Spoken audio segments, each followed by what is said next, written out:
ত্রিপুরা রাজ্যের শান্তিপ্রিয় জনসাধারণ গতকাল রানীর বাজারের অন্তর্গত দুর্গানগর গ্রামে দুষ্কৃতিকারী কর্তৃক কালী মন্দিরের মূর্তির মাথা ভাঙ্গাকে কেন্দ্র করে 8টি সংখ্যালঘু মুসলিম বাড়িতে অগ্নিসংযোগ, ভাঙচুর, 13টি গাড়িতে অগ্নিসংযোগ, বাড়ির বাউন্ডারি ভাঙচুর, বাড়িঘরে লুটপাট, দোকানঘর লুটপাট, ভাঙচুর ও অগ্নিসংযোগ ইত্যাদি উভয় ঘটনার জন্য ত্রিপুরা রাজ্য জমিয়ত উলামায়ে হিন্দের পক্ষ থেকে নিন্দা জানানো হচ্ছে। যেখানে সারা ত্রিপুরার মানুষ এবং সরকারও বন্যা পরিস্থিতি নিয়ে ব্যতিব্যস্ত, সেখানে এই ধরনের ঘটনা মানবতা বিরোধী। রাজ্যের এই এলাকার ধর্ম, বর্ণ, দলমত নির্বিশেষে সকলের নিকট শান্তি সম্প্রীতি বজায় রাখার জন্য অনুরোধ করা হচ্ছে। সাথে সরকার ও প্রশাসনের নিকট দাবি করা হচ্ছে উভয় ঘটনার দুষ্কৃতিকারীদেরকে চিহ্নিত করে দৃষ্টান্তমূলক শাস্তি দেওয়ার ব্যবস্থা যেন করা হয় এবং ক্ষতিগ্রস্তদের তদন্তক্রমে উপযুক্ত ক্ষতিপূরণ দেওয়ার জন্য রাজ্য সরকারের নিকট অনুরোধ করা হচ্ছে।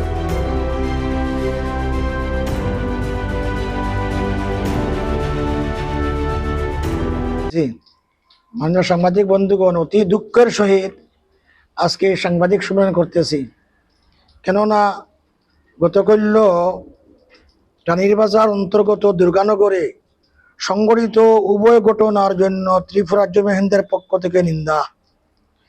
ত্রিপুরা রাজ্যের শান্তিপ্রিয় জনসাধারণ গতকাল 25/8/2024 রানীর বাজারের অন্তর্গত দুর্গানগর গ্রামে দুষ্কৃতিকারী কর্তৃক কালী মন্দিরের মূর্তির মাথা ভাঙ্গাকে কেন্দ্র করে 8টি সংখ্যালঘু মুসলিম বাড়িতে অগ্নিসংযোগ, ভাঙচুর, 13টি গাড়িতে অগ্নিসংযোগ, বাড়ির বাউন্ডারি ভাঙচুর, বাড়িঘরে দোকানপাট লুট, দোকানঘর লুট, ভাঙচুর, অগ্নিসংযোগ ইত্যাদি উভয় ঘটনার জন্য ত্রিপুরা রাজ্য হিন্দের পক্ষ থেকে নিন্দা জানানো হচ্ছে।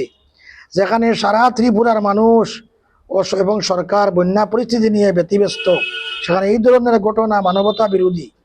রাজ্যের ও এলাকার ধর্ম, বর্ণ, দলমত নির্বিশেষে সকলের শান্তি সম্প্রীতি বজায় রাখার জন্য অনুরোধ করা হচ্ছে।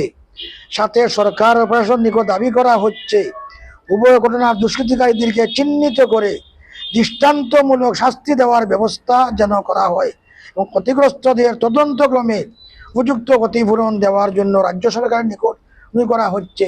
আমরা মাননীয় মুখ্যমন্ত্রীর কাছে দেওয়ার কথা ছিল, ডিজিপির কাছে, কিন্তু আজকে অফিস বন্ধ, আমরা দিতে পারি নাই, পেশে চলে আসছি।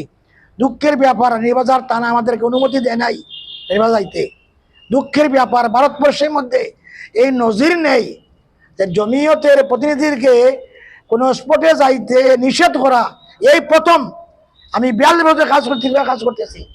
আমি 42 বছর থেকে ত্রিপুরায় জমিয়তের কাজ করতেছি, আমি সভাপতি। এই প্রথম আমাকে আজকে দুর্গানগরে যাইতে নিষেধ করা হয়েছে এবার তারা থেকে। এটা আমি মানতে পারি নাই। কেন? আমরা আমাদের স্লোগান কি? হিন্দু মুসলিম বাড়ি বাঙালি ভাই ভাই সবাই মিলে শান্তি চাই। এই ত্রিপুরার শান্তির জন্য আমরা কি করতেছি? আমরা হিন্দু আমার ভাই, মুসলিম আমার ভাই, পাড়ি আমাদের ভাই, এমত অবস্থা পরিচয় দিচ্ছি। রাজ্য সভাপতি, আমার নাম মুফতি ত্রিপুর রহমান, এবং তারা আমাদেরকে পারমিশন দেয় নাই এখানে যাওয়ার জন্য। আমরা গেলে এখানে এমন কথা বলতাম, হিন্দুর উপকার হইতো, মুসলিমের উপকার হইতো, আরো বেশি আপনাদের সম্প্রীতি হইতো, আরো শান্তি আসতো। দুঃখের ব্যাপার, তারা আমাদেরকে যাই নাই। এই জন্য আমরা এমার্জেন্সি আপনাদেরকে আহ্বান করে আমরা সাংবাদিক ব্যবস্থা করছি। আমি আশ্চর্য গেলাম যে ত্রিপুরাতে হিন্দু মুসলমান এত মিলাপ্রতি, এই জায়গার মধ্যে দুষ্কৃতিকারীরা এই যে ঘটনা করছে। আমরা কালী মন্দিরের মাথা ভাঙ্গাকে আমরা মানি নাই, এবং এই যে 8টি দোকান, 8টি বাড়িঘর ধ্বংস করা, গাড়ি ধ্বংস করা, অগ্নিসংযোগ করা, লুটপাট করা, এগুলো আমরা মানতে পারি নাই। এই জন্য রাজ্য সরকারের নিকট অনুরোধ, কঠোর শাস্তি দেওয়া দরকার, চিহ্নিত করে তদন্ত করে। না হলে ত্রিপুরার মধ্যে এই যা হইতেছে এরা আরো বেশি সুযোগ পাইব, যাতে এগুলারে বন্ধ করা হয় সেই চেষ্টা জন্য আমরা আজকের সাংবাদিক সম্মেলন। আগামী দিন আমরা মুখ্যমন্ত্রীর নিকটে এবং ডিজিপির নিকটে আমরা কাগজ দিব। আজকে বন্ধ, আমরা গিয়েছিলাম সেক্রেটারিয়েটে, সচিবালয়ে বন্ধ, গিয়েছিলাম ডিজি অফিসে বন্ধ। তাই আগামী দিন আমরা কাগজ পাঠাইব, আর যখন পরিস্থিতি ভালো তখন আমরা এখানে পরিদর্শন করব। কিন্তু আজকে আমাদের দুঃখ, আমাদেরকে যাইতে না দেওয়া। আমরা তো রাজনীতি করি না। কংগ্রেস, সিপিএম, বিজেপি, তৃণমূল, এইগুলো ত্রিপুরা মতো বাধা দিতে পারে? ওরা দুই সংগঠন, মানুষের সেবা কাজ করে। এই সংগঠনের অবদান আছে ভারত স্বাধীন করতে।